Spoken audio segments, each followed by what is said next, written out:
عبداللہ ابن عمر رضی اللہ تعالیٰ عنہ سے نقل ہے کہ آپ قال رسول اللہ صلی اللہ علیہ وسلم نے فرمایا، یقال لصاحب القرآن، صاحب قرآن سے قیامت کے دن کہا جائے گا، اقرا، پڑھ، یعنی کہ قرآن پڑھ، ورتقی، اور بہشت کے درجوں پر چڑھتا جا، ورتل کما کنت ترتل فی الدنیا، اور ٹھہر ٹھہر کے پڑھ جس طرح تو دنیا میں پڑھتا تھا، فإن منزلک، پس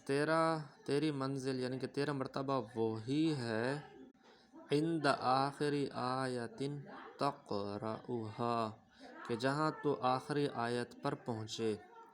تو صاحب قرآن کے لیے یہ ہے کہ قرآن قیامت کے دن وہ پڑھے گا اور ٹھہر ٹھہر کے پڑھا جائے گا، اور پھر جس آیت پر پہنچے گا جنت میں وہی درجہ